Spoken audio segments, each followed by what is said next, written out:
was an agreement made in 1967 with the state of Alabama and the state of Florida. If Florida would 4-lane to the Alabama line, that Alabama would take it to I-65. We have been 40 years getting that. When Ivan hit, Governor Riley agreed to do 113 if we could come up with 20% of the money, being $25 million.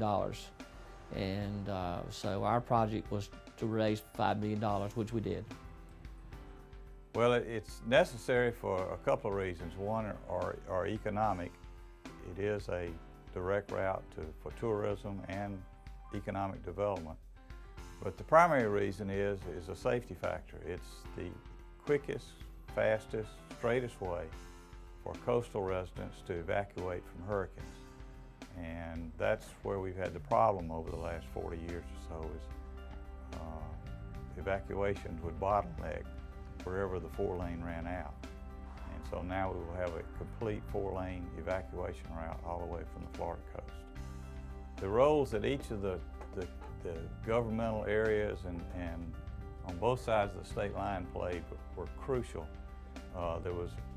This was a tremendous cooperative effort with Escambia County, Florida, chipping in $4 million, the town of Flomaton $500,000, and Escambia County, Alabama $500,000 to provide a match for the state of Alabama.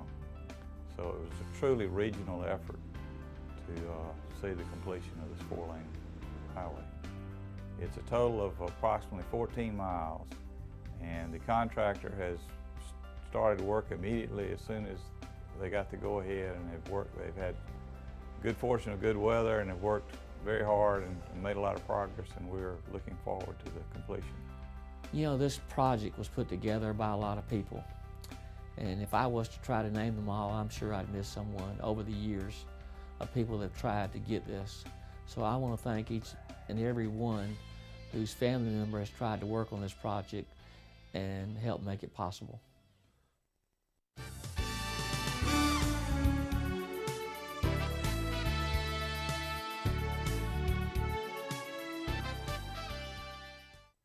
Importance of this television program for the city is that we are able to, on a sustained basis, because we're on 24 hours a day, we do repetitive programming, that when people come in, no matter what their schedule is, they can turn on to Bruton Television, and they can find out what's going on within the city, they can find out what's going on in civic organizations, what the schools are doing, what the city of Bruton is doing, and what kind of impact that's going to have for them. The history of Bruton TV began in 1998 with a manual VHS player, and today we have evolved into a multiple DVD playing station capable of transmitting our signal and over the MediaCom to all of Bruton and East Bruton. The need for Bruton TV is to inform the citizens about what the daily goings-on of the different departments in the city of Bruton go through. For example, if we have a street closing, we can broadcast that on Bruton TV. We offer community announcements to the citizens of Bruton for different functions throughout the community, whether it be a Red Cross function, a school function, or a church function. And that avenue, we can broadcast it over to TV and let people know what's going on in the community. Well, the future of Bruton TV, I think, is great and very positive. The current mayor of Bruton is behind it 100%, so is the city school system. Bruton TV, I think, can play a more important part in the daily lives of the citizens of Bruton, and I think it'll be around for a very long time.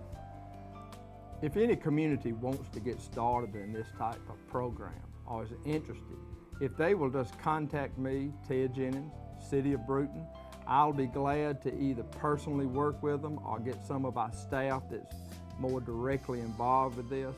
We think it's a great opportunity for municipalities to show their community to their citizens and get their citizens' involvement more so in their community.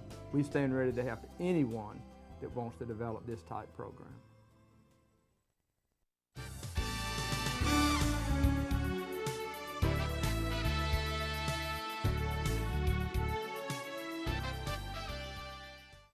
Importance of the Old Town Renaissance District is it brings back some of the old memories. It brings us back to the 1920s and 30s. We've tried to go in and build everything back like it used to be in the old days. We have adopted regulations that all the buildings have to be built back similar to what used to be there, and the way we're doing that, we have accumulated pictures of what the city used to look like in the early days.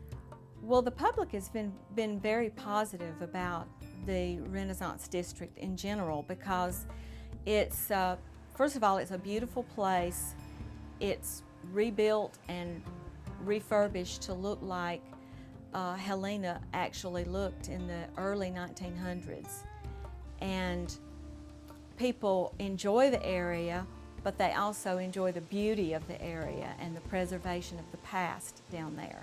We have regular festivals and activities that take place in the park area, and we have people, locals as well as people from all over the place, just come, you know, to enjoy the festivities, but also to enjoy the feel. And I think really that's where Helena is unique in a lot of ways from other cities in this area.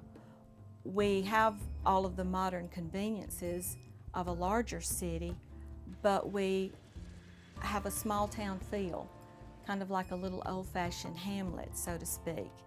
To help other cities, we'd be glad to do anything we could to help anybody that want to do some of the things that we're doing. It's made Helena a great city, and we're willing to talk to anybody, present any of our ordinances to them, help them any way we can, because I think it's great to bring things back like it used to be for our children to see now when we were growing up, what we had here, and a lot of these things that we have done, I remember when I was growing up, and that's what makes it so special now.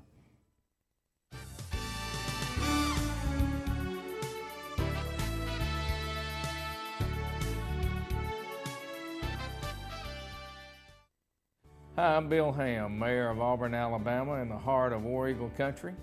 I'm here today to talk about the City of Auburn's housing initiative for low to moderate income housing. We worked that initiative through Housing and Urban Development and CDBG funds, Community Development Block Grant funds, because we are an entitlement city. So we're using a lot of those funds to enable us to provide the great American dream, being home ownership. This program is not any different than a normal homeowner going to buy a home. We wanted to give everyone who's going to own one of these homes the experience of having to go have good credit, to apply for it, to apply for the home ownership, and they have to deal with everything that a normal homeowner is faced with. Auburn offers homeownership counseling through our community development division of our Economic Development Department. We have a certified homeownership counselor on staff that meets with people to help them work through all of the issues that might come into achieving the American dream of having their own home. One of the most important things for any other city that's interested in undertaking a project like this is you have to have a commitment, a serious commitment to low to moderate income housing. We have that commitment here. We began with our community development staff and our economic development department having the idea and the expertise in working with HUD to make sure that we could actually use these funds for new buildings. That led us to create the CBDO, the Community-Based Development Organization. That's made up of local members of the community who also have an interest in making sure that we have high quality, low to moderate income housing. And we're here to help you and help other cities to partner with their agencies and help people achieve home ownership, certainly one of the greatest achievements in America.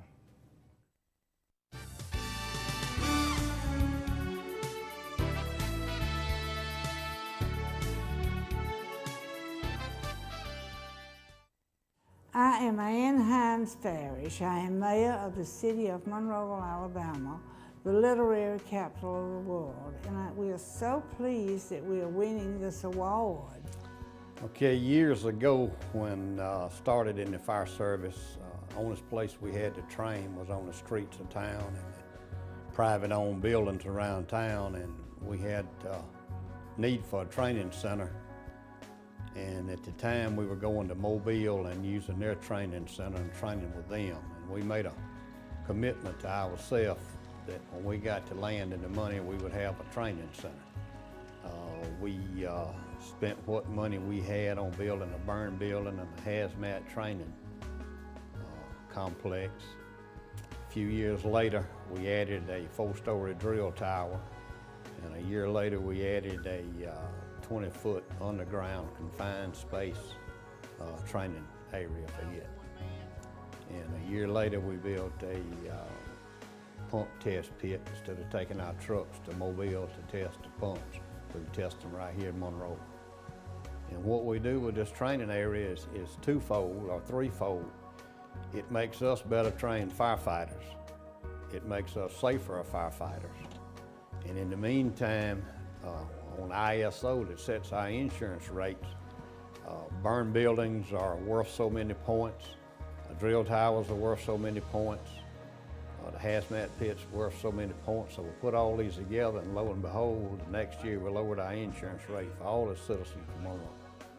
I wish every community had a training area. What it does is make you better trained firefighters, makes you safer firefighters, it lowers your insurance rates.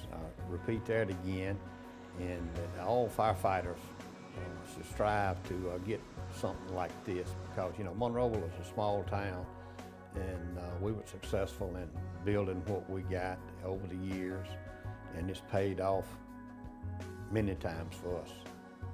We are very proud of our center here, training center here in Monroeville, and we hope that you will feel the same way we do and will want to emulate what we have done with ours.